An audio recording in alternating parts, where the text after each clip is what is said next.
Die Ausstellung dreht sich um eine der bedeutendsten und berühmtesten Geschichten des Abendlandes, die Weihnachtsgeschichte. Wir glauben alle, diese Geschichte zu kennen, das tun wir aber nicht. Wir kennen sie eigentlich nur sehr rudimentär, nämlich so, wie sie in der Bibel erzählt wird. Und das ist eine ganz kurze, knappe Schilderung, eigentlich eher ein Tatsachenbericht. Dieses kleine Altärchen gehört mit zum Schönsten und Feinsten, was wir aus dem frühen 14. Jahrhundert erhalten haben. Es zeigt Maria im Wochenbett, am Fußende Josef sitzend und in einer zweiten Etage oben drüber sehen wir Ochs und Esel und das Kind. An den Flügeln und auf den Außenseiten Szenen aus der Weihnachtsgeschichte. Damit sind wir allerdings ganz in der Bildwelt der Evangelien. Es wird nicht mehr gezeigt als das, was tatsächlich dort berichtet wird. Schon den frühesten Christen war das nicht genug. Die Charaktere leben nicht, die Geschichte wird nur angerissen. Man wollte mehr darüber erfahren und so haben sich ganz, ganz schnell Geschichten um die Geschichte gerannt sozusagen. In Apokryphenschriften, in theologischen Texten wurde darüber nachgedacht, wie diese Geschichte im Detail vonstatten gegangen hätte sein können. Und das wurde erzählt und das wurde auch bildlich dargestellt. Und genau das wollen wir in dieser Ausstellung zeigen.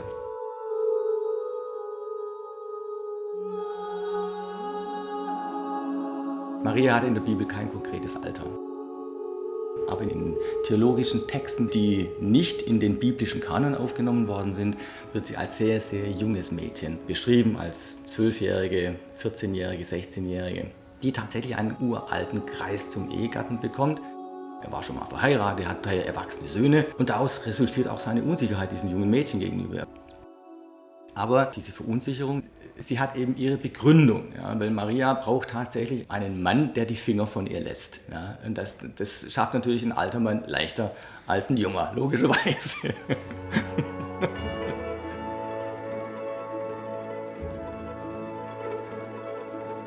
In der Bibel kurz angedeutet sind die Zweifel Josefs.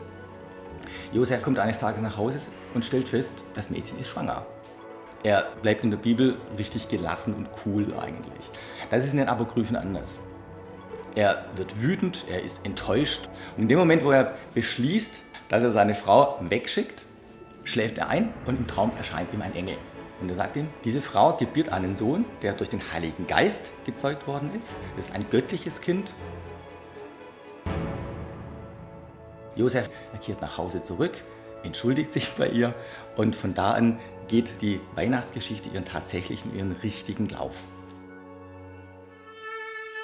Eine andere Szene, die Beschneidung Christi, wird in der Bibel und in den Apokryphen kaum unterschiedlich erzählt. Es ist ein alter jüdischer Brauch, dass der älteste Sohn in den Tempel kommt, um dort nach einer Woche beschnitten zu werden. Damit einhergeht auch die Namengebung. Warum feiert die christliche Kirche einen jüdischen Brauch? Es hängt damit zusammen, dass sich Christus tatsächlich als Mensch zeigt. Er ist einerseits Gottes Sohn, aber er fängt trotzdem an zu bluten. Und gerade dieses Blut, was man sieht, ist eben genau das Zeichen für das Menschsein dieses kleinen Kindes.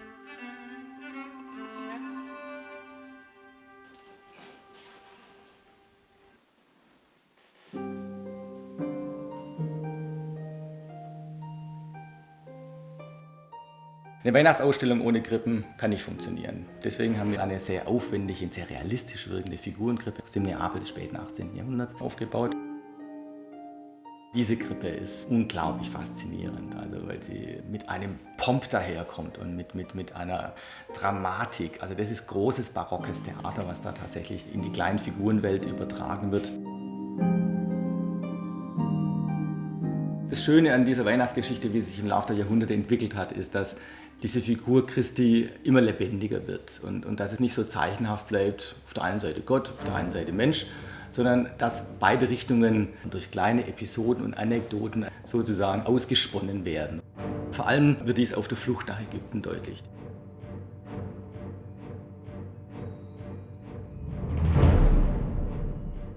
Die heilige Familie kommt an einer Höhle vorbei und aus dieser Höhle kommen Drachen hervor, ganz bedrohlich, und Maria gerät in Angst und Schrecken. Und das Christuskind befriedet diese Drachen, die inzwischen zur Dackelgröße geschrumpft sind und vollkommen ihre Gefährlichkeit eingebüßt haben. Also das Kind zeigt damit, dass es sowohl Mensch als auch Gott ist.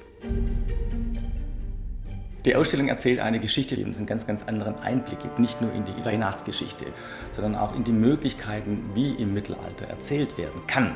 Wie dann solche Szenen tatsächlich in Skulptur, Malerei oder in Grafik umgesetzt werden. Und das auf eine unglaublich lebendige Art und Weise. Wir vermitteln einen sehr überraschenden und zum Teil durchaus auch ironischen und neuartigen Blick auf mittelalterliche Kunst. Genauso wie diese Ausstellung eben auch uns einen neuen Blick auf eine altbekannte Geschichte gewährt.